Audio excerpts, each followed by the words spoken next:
చక్షురున్మిళితం మేన తస్మై శ్రీ గురవే నమః.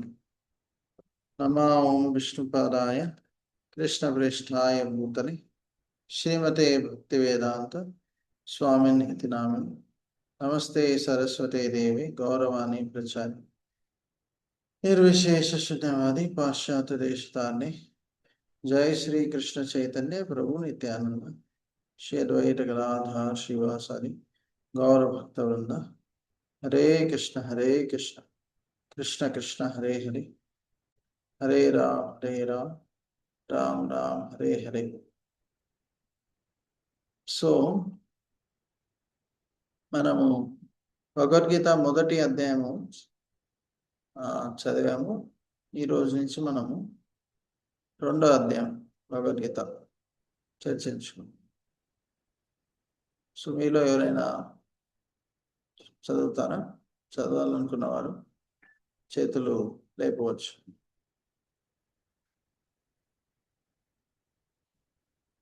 ఓకే, ఫస్ట్ మనం శ్లోకం నాతో పాటు మీరు చెప్పండి. సంజయ ఉవాచ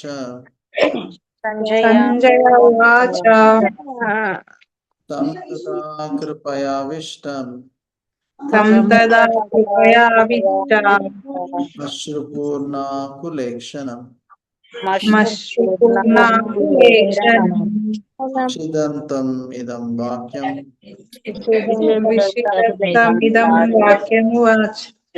ఉవాచ మధుసూదన.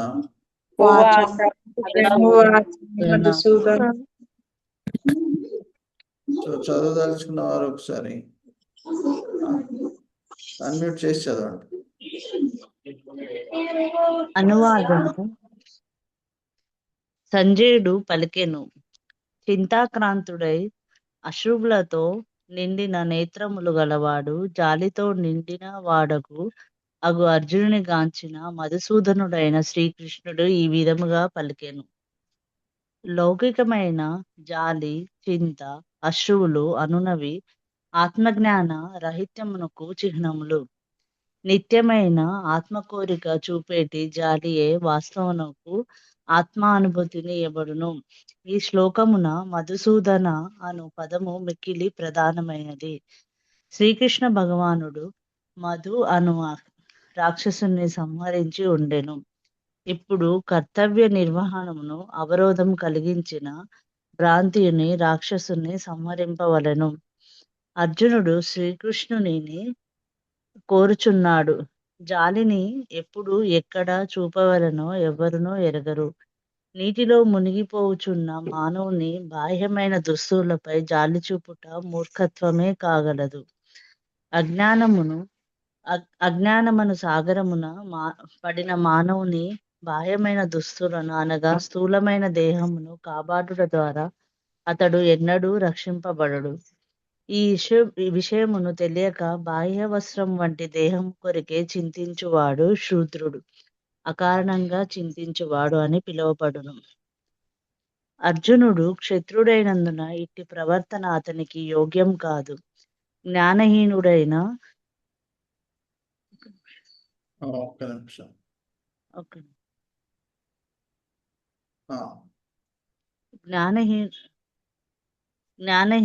జ్ఞానహీనుడైన మానవుని దుఃఖమును శ్రీకృష్ణ భగవానుడు తొలగింపగలడు. ఆ ప్రయోజనం కొరకై భగవానుడు ఈ గీతాగానము చేసి ఉండెను.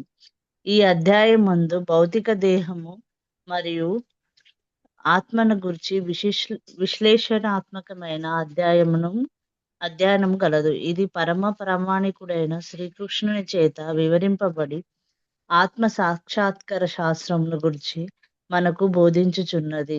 మానవుడు ఫలాపేక్ష లేకుండా కర్మలను అనుసరించుచు యథార్థమైన ఆత్మతత్వం నందు స్థితుడైనట్టి వానికి ఇట్టి ఆత్మానుభూతి సాధ్యమగును. హరే కృష్ణ. హరే కృష్ణ. సో ఇక్కడ సంజయుడు ధృతరాష్ట్రుడికి చెప్తున్నాడు, అర్జునుడి పరిస్థితి ఎలా ఉంది? చింతతో ఉన్నాడు. ఎందుకు?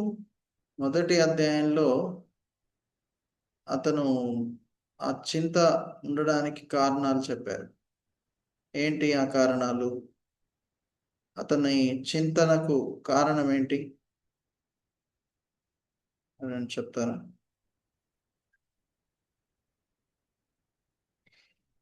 అర్జునుడి చింతకి కారణాలు ఏంటి? హరే కృష్ణ ప్రభుజీ. హరే కృష్ణ. అతని చింతకు కారణము తన స్వజనులను యుద్ధంలో చంపవలసి వస్తుందని ప్రేమపాశంతో ఆయన చింత చేస్తుంటాడు. కరెక్ట్. అలా అది అతని చింతనకు కారణం. సో ఇక్కడ అర్జునుడు మధుసూదన అంటే కృష్ణుడి శరణు తీసుకున్నాడు. అతనికి వచ్చిన సందేహాల్ని తొలగించుకోవాలని. కృష్ణుడు మధుసూదనాన్ని అంటే మధు అనే రాక్షసుని సంహరించారు. సో అలానే నేను అజ్ఞానంలో ఉన్నాను, ఈ అజ్ఞానం అనే రాక్షసుని తొలగించమని చెప్తున్నారు. ఆత్మజ్ఞాన రాహిత్యం ఉన్నప్పుడు ఈ చింతన, అశ్రువులు, లౌకికమైన జాలి ఇవన్నీ ఉంటాయని ప్రభుపాదుల వారు చెప్తున్నారు. సో ఎవరైనా నీటిలో మునుగుతున్నారు అనుకోండి, మునుగుతున్న వారి బట్టల్ని మనము దాని మీద జాలి చూపించడం మూర్ఖత్వం. కేవలం ఈ శరీరం పట్ల జాలిని చూపించడం మూర్ఖత్వం అని చెప్తున్నారు. ఈ శరీరము అశాశ్వతం, మనం ఆత్మలం. కేవలం ఈ శరీరం పట్ల ఆసక్తి ఉంటే మనం అజ్ఞానంలో ఉంటాం. సో అర్జునుడు కేవలం తన బంధువుల యొక్క శరీరం గురించే ఆలోచిస్తున్నారు. అది సరైన జ్ఞానం కాదు. ఎందుకంటే వారి శరీరం కాదు, ఆత్మలు. వారిని చంపినా కూడా వారికి యాక్చువల్లీ మంచే జరుగుతుంది. ఎందుకు? వారు చేసిన పాపాల నుంచి బయటపడి అలానే కృష్ణుని చూస్తూ మర్చిపోతే మోక్షం కూడా తొలగదు. కృష్ణుని ఆదేశానుసారంగా చంపడం వల్ల వారికి, అర్జునుడికి ఏ పాపం కూడా తొలగదు. మరియు ధర్మస్థాపన కోసం చేస్తున్నారు కాబట్టి అది ఎప్పుడు కూడా పాపము కానే కాదు. సో కాబట్టి మనము ఇది దృష్టిలో పెట్టుకోవాలి. ఏంటిది? సో ఎలా అయితే అర్జునుడు ఈ భౌతిక శారీరక చైతన్యంలో ఉండడం వల్ల ఇలా చింతన పడడము, భయము ఇవన్నీ ఉన్నాయి. అలానే మనం కేవలం ఈ శారీరక చైతన్యంలో ఉంటే ఇవన్నీ తప్పవు, కష్టాలు. ఓకే. కానీ ఎవరైతే ఆధ్యాత్మిక చైతన్యంలో ఉంటారో, ఏంటి భగవంతుడి మీద విశ్వాసము మరియు తను ఆత్మ, భగవంతుడితో నాకు నిత్య సంబంధం ఉంది అని గ్రహిస్తారో వారు ఎప్పుడు సదా సంతోషంగా ఉంటారు. ఓకే. నెక్స్ట్ శ్రీ భగవాన్ ఉవాచ. భగవాన్ ఉవాచ కుతస్వాకష్మలమిదం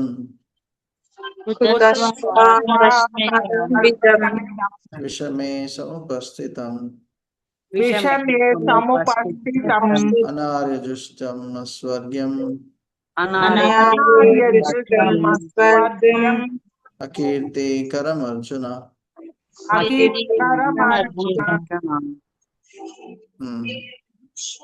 సో చదవని వారు చదవచ్చు. శ్రీకృష్ణ భగవానుడు ఇట్లా పలికెను, ఓ ప్రియమైన అర్జున. మీరు చదివారు అనుకుంటాను కదండి?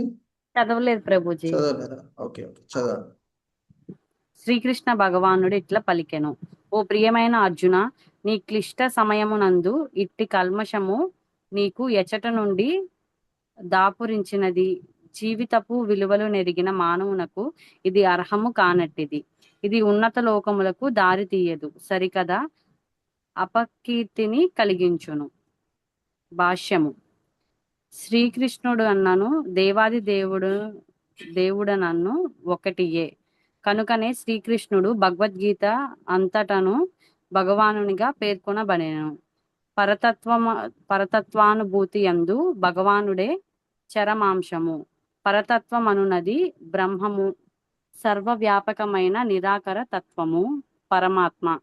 సర్వజీవుల హృదయములందు నెలకొనినట్టి పరమ పురుషుని విశిష్ట రూపముగను భగవానుడు దేవాది దేవుడైన శ్రీకృష్ణ భగవానుడు అనేది 3 దశలుగా అనుభూతమగుచున్నది. శ్రీమద్ భగవద్గీత నందు పరతత్వపు లక్షణములు ఈ విధంగా వర్ణింపబడినవి. వదంతి తత్వదస్తత్వం యజ్ఞానం అద్వయం బ్రహ్మేతి పరమాత్మేతి భగవానేతి శబ్దతే. తర్వాత చదువు. పరతత్వం అనునది తత్వ విధులచే 3 దశలలో అనుభూతమగు చుండెను. అవన్నీయును కూడా అభిన్నములై ఉన్నాయి. పరతత్వపు అట్టి వివిధ దశలే బ్రహ్మము, పరమాత్మ, భగవానునిగా వ్యక్తము చేయబడును. సూర్యును ఉపమానముతో ఈ దివ్యమైన 3 అంశములను చక్కగా వివరింపవచ్చును. సూర్యుని యందు కూడా సూర్యకాంతి, సూర్యబింబము, సూర్యమండలము అను 3 అంశములు కలవు. సూర్యకాంతిని మాత్రమే అధ్యయనము చేయువాడు ప్రాథమిక విద్యార్థి కాగా, సూర్యబింబమును అనగా ఉపరితలమును గూర్చి అవగాహన చేసుకునేవాడు అంతకంటే మరింత అభివృద్ధి సాధించిన ఉన్నత విద్యార్థి అగును. కానీ సూర్యగ్రహమునందు ప్రవేశింపగలిగిన వాడు అత్యున్నత విద్యార్థి అగును. కేవలము సూర్యకాంతిని గూర్చి అనగా దాని వ్యాపకత్వమును గూర్చి నిరాకరమైనట్టి దాని ఉజ్వల కాంతిని గురించి మాత్రమే అధ్యయనము చేయుచు సంతృప్తి చెందెడి సాధారణ విద్యార్థులను పరతత్వపు బ్రహ్మానుభూతిని పొందిన వారితో పోల్చవచ్చును. మరింతగా పురోగమించిన విద్యార్థి సూర్యబింబమును ఎరుగగలుగును.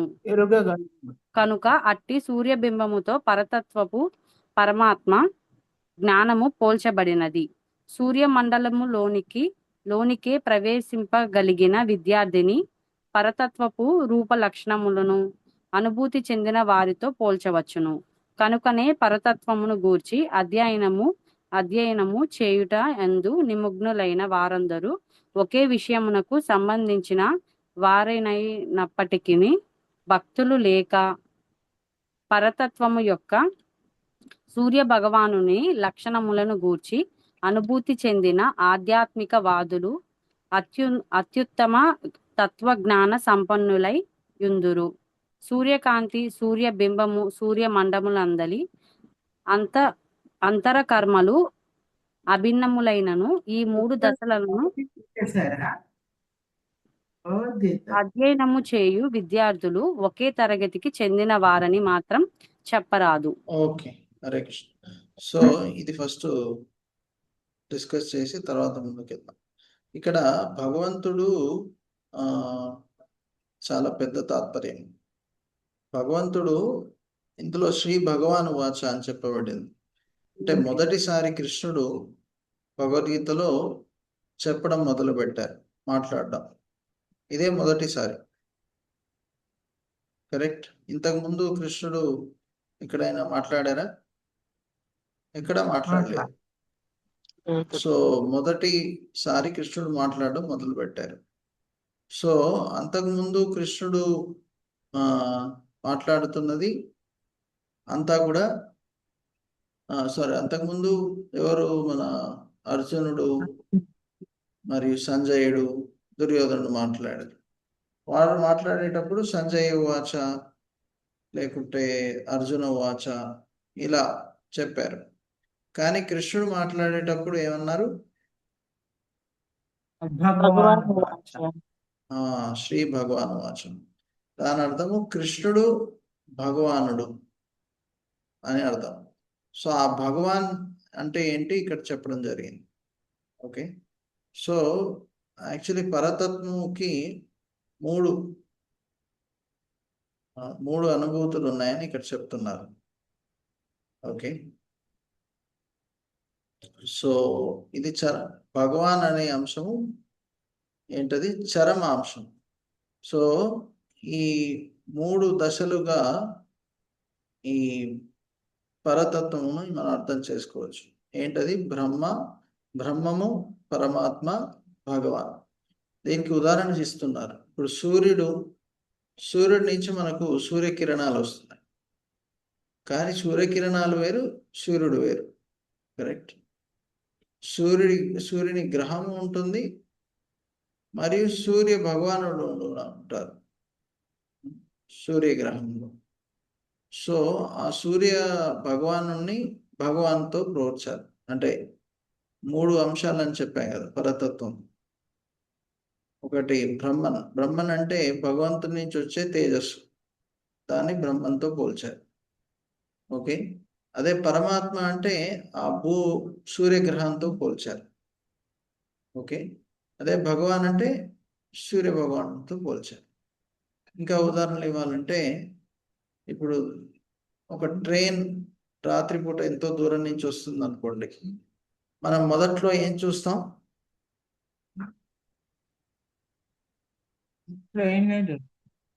మొదట్లో కేవలం కాంతిని చూస్తాం. కరెక్ట్.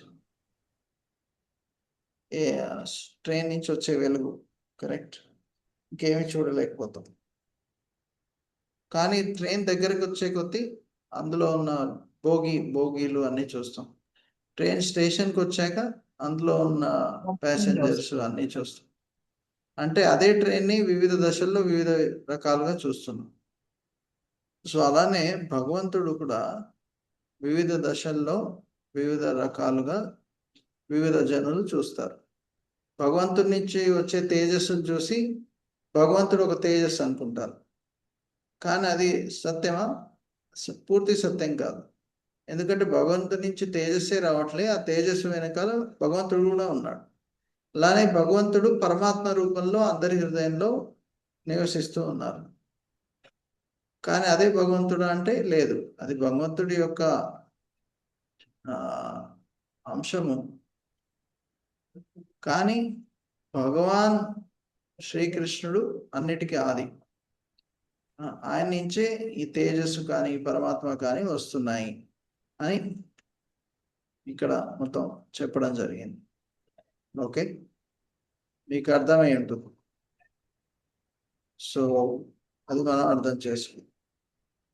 నెక్స్ట్ ఇది చదవండి, ఎవరైనా చదవని వారు. నెక్స్ట్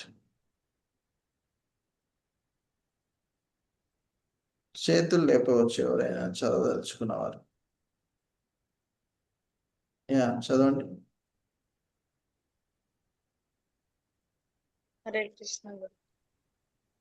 పరతత్వము యొక్క భగవాను లక్షణమును గూర్చి అనుభూతి. అది కాదు, ఇక్కడ పరమ ప్రామాణికుడను వ్యాసదేవుని తండ్రి అయిన పరశురామునిచే భగవానుడు అను సంస్కృత పదము చక్కగా వివరింపబడినది.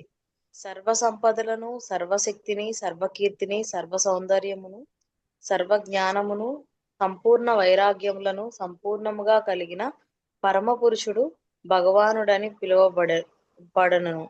గొప్ప ధనవంతులు, గొప్ప శక్తిమంతులు, గొప్ప సౌందర్యవంతులు, గొప్ప కీర్తిమంతులు, గొప్ప జ్ఞానవంతులు, గొప్ప వైరాగ్యవంతులు అనేకులు ఉన్నప్పటికీ తామే సర్వ సంపదలను, సర్వశక్తులను సంపూర్ణంగా కలిగి ఉన్నామని ఎవరునూ చెప్పజాలరు. శ్రీకృష్ణుడే దేవాది దేవుడైనందున అట్లు చెప్పుటకు అర్హుడై ఉన్నాడు.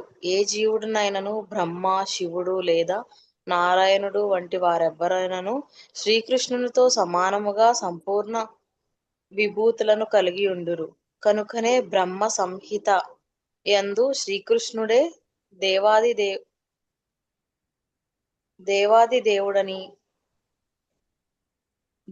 దేవుడైనందున అట్లా చెప్పుటకు అర్హుడై ఉన్నాడు. ఏ జీవుడైనను దేవాది దేవుడని బ్రహ్మదేవుడును నిర్ధారించి ఉండెను. అతనితో సమానుడు గాని అధికుడు గాని మరెవ్వరునూ లేరు.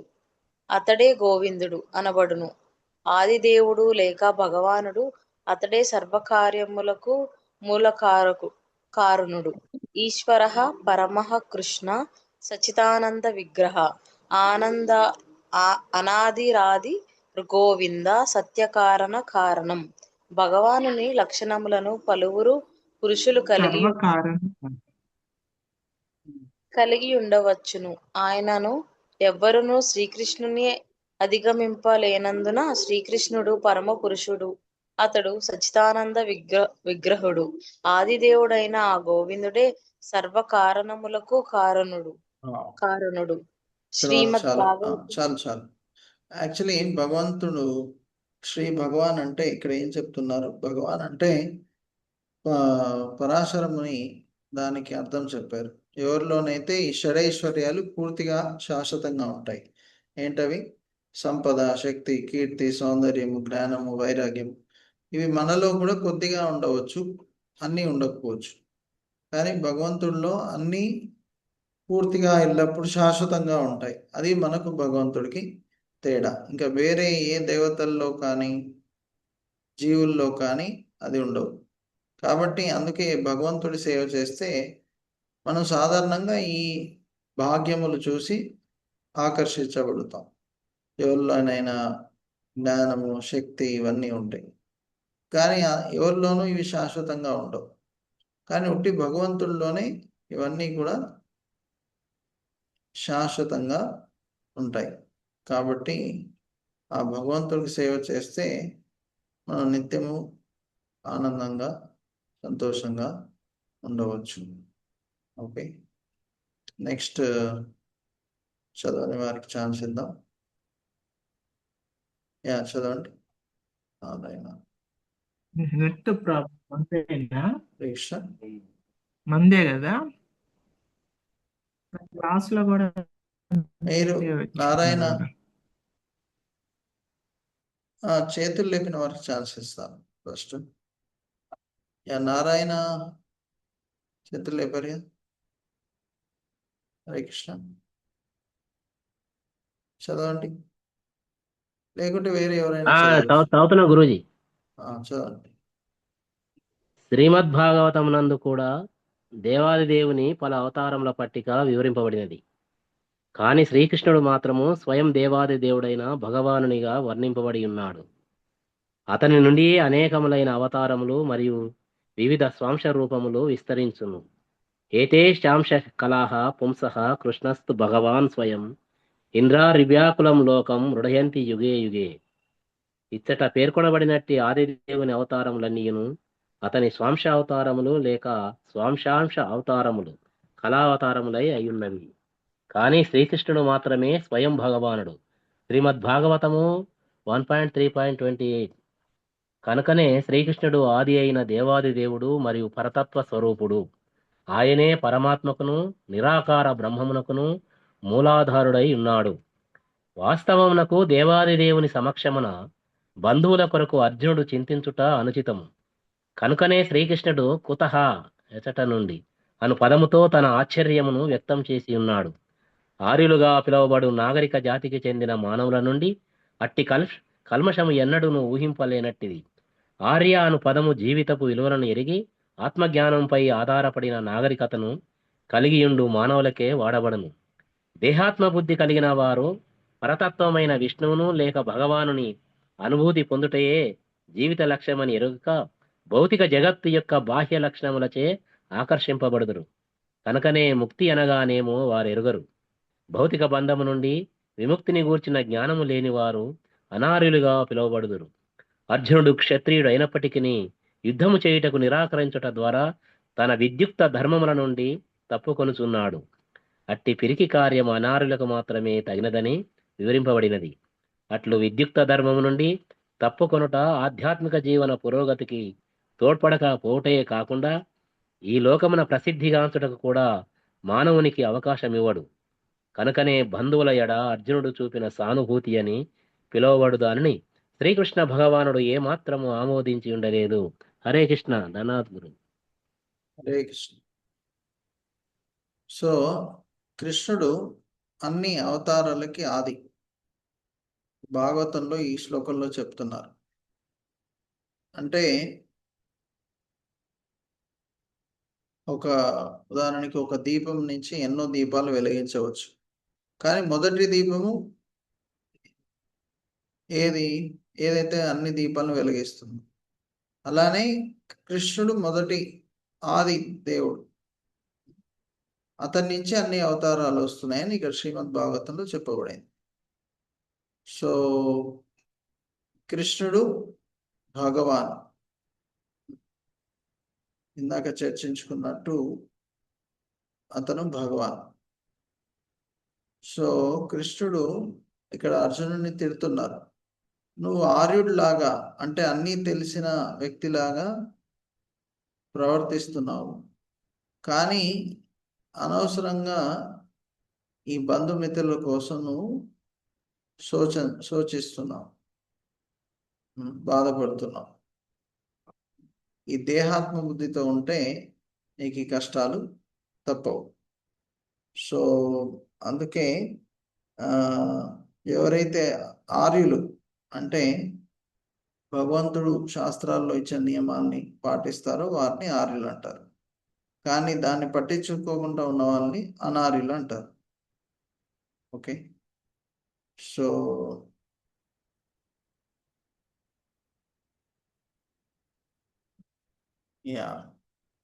నెక్స్ట్ 3వ శ్లోకం. కాబట్టి ఇక్కడ కృష్ణుడు అర్జునుడిని తిడుతున్నాడు, నువ్వు ఆర్యుడిలాగా ఉండాలి, కానీ అనార్యుడిలాగా నువ్వు ప్రవర్తిస్తున్నావు, ఏమీ తెలియనట్టు ప్రవర్తిస్తున్నావు, అనవసరంగా బాధపడుతున్నావు అని కృష్ణుడు తిడుతున్నాడు. నెక్స్ట్ క్లైబమాస్మగమం పార్థ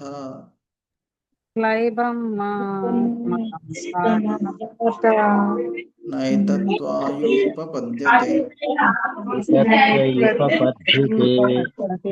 శుద్రం హృదయ దౌర్బల్యం ఉత్తిష్టా పరంతప.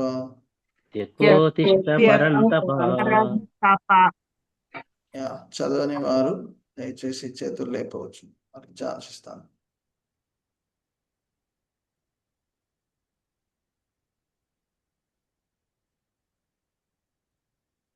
చదవని వారు ఎవరైనా అన్మ్యూట్ చేసి చదవండి, చేతులు లేపిన. హరే కృష్ణ ప్రభు. హరే కృష్ణ. అనువాదం. ఓ పార్థ, పతన కారణమైన ఈ నపుంసకత్వమునకు లొంగకము, ఇది నీకు తగదు. ఓ పరంతప, ఇట్టి తుచ్చమైన హృదయ దౌర్బల్యమును విడిచి వెంటనే లెమ్ము. భాష్యము. ఇక్కడ అర్జునుడు పృతకుమారునిగా సంబోధింపబడినాడు. పృత శ్రీకృష్ణుని తండ్రి అయిన వసుదేవునికి సోదరి కనుక అర్జునుడు శ్రీకృష్ణునితో రక్త సంబంధమును కలిగి ఉన్నట్లు తెలియచున్నది. క్షత్రియుని పుత్రుడు యుద్ధము చేయుటకు నిరాకరించినచో అతడు నామమాత్ర క్షత్రియుడగును. అట్లే బ్రాహ్మణ పుత్రుడు పాపవర్తనను కలిగి ఉన్నచో అతడు నామమాత్ర బ్రాహ్మణుడగును. అట్టి క్షత్రియుడును బ్రాహ్మణుడును తమ తండ్రులకు తగిన పుత్రులు కాజాలరు.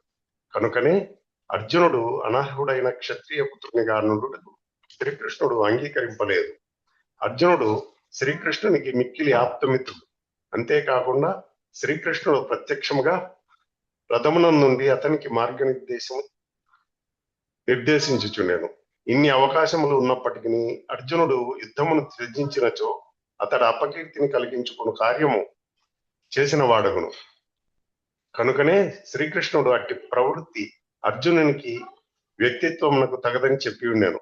పూజ్యులైన భీష్ముడు మరియు బంధువుల పట్ల తనకు గల ఉదార స్వభావము చేత తాను యుద్ధము త్యజించుచున్నానని అర్జునుడు వాదింపవచ్చును. కానీ అట్టి ఔదార్యము కేవలము హృదయ దౌర్బల్యమేనని శ్రీకృష్ణుడు భావించను. ఏ ప్రామాణికుడును అజ్ఞానముతో కూడిన అట్టి ఔదార్యమును ఆబోధింపడు. కనుక అర్జునుని వంటి వ్యక్తులు అట్టి ఔదార్యమును లేక అట్టి నామమాత్ర అహింసను శ్రీకృష్ణుని ప్రత్యక్ష నిర్దేశనము వెంటనే విడువవలెను. ఇక్కడ హృదయ దౌర్బల్యం అని చెప్తున్నారు. సో ఇక్కడ పృత కుమార అని అర్జునుడికి చెప్తున్నారు.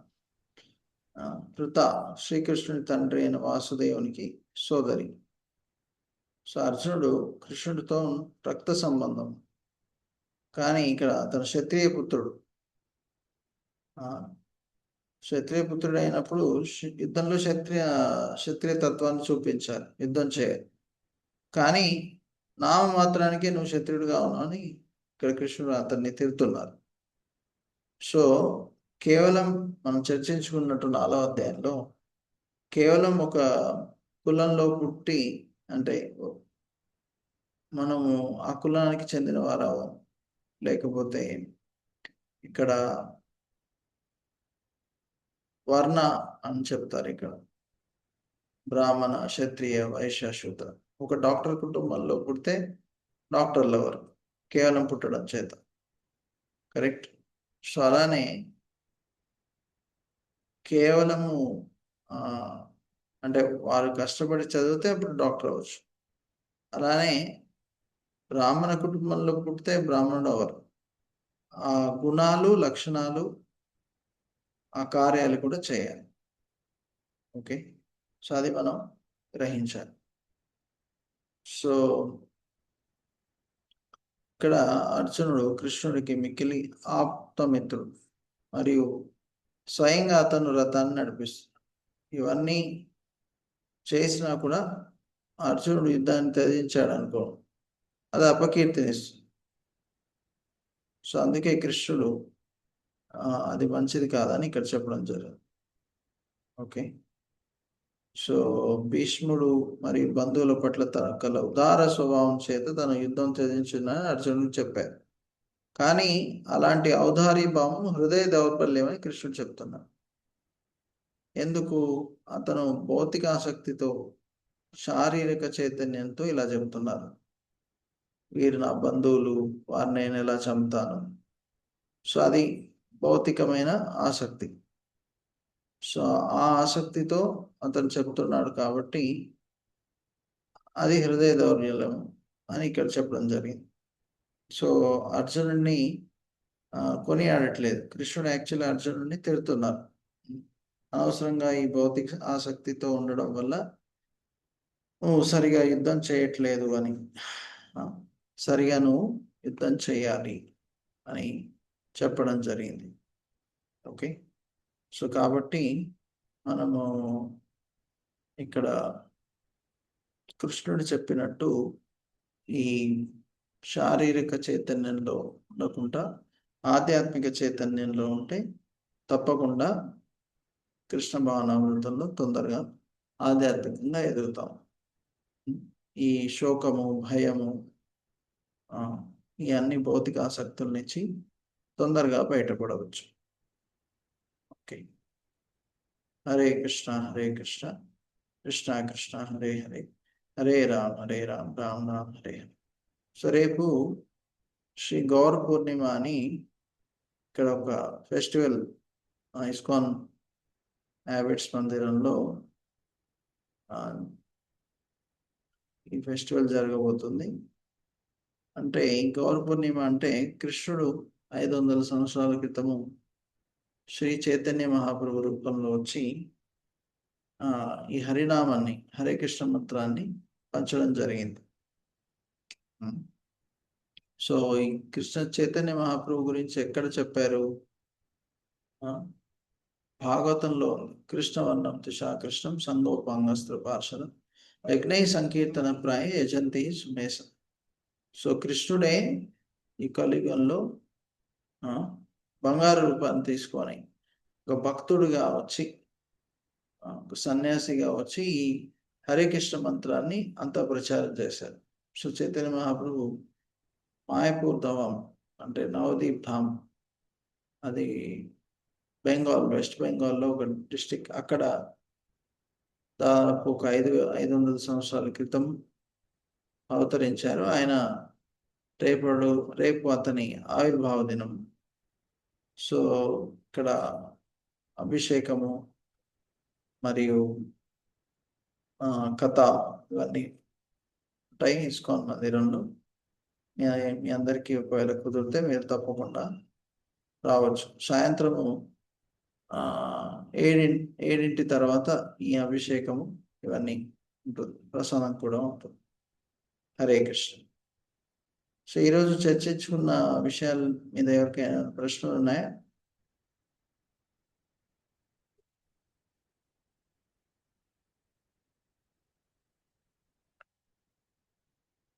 ఒకవేళ ఏం ప్రశ్నలు లేకుంటే ఇక్కడితో ముగిద్దాం. ఓకే. హరే కృష్ణ. శ్రీమద్ భగవద్గీత కీ జై. శిల ప్రభువారికి జై. హరే కృష్ణ గురూజీ. హా. ఇప్పుడు ఈ మన చైతన్య ప్రభు భగవద్గీతలో ఏ అధ్యాయంలో ఏ శ్లోకం గురూజీ అది? శ్రీమద్ భాగవతంలో ఉంది.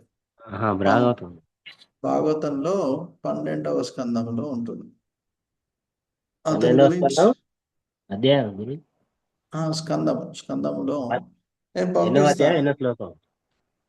నేను చూసి మీకు పంపిస్తాను గ్రూప్ లో. Okay okay. Yeah. Hare Krishna. ఇంకా ఎన్నో పురాణాల్లో కూడా చెప్పడం జరిగింది. నేను పంపిస్తాను. చాలా పురాణాల్లో అతని గురించి కూడా చెప్పడం జరిగింది. హరే కృష్ణ.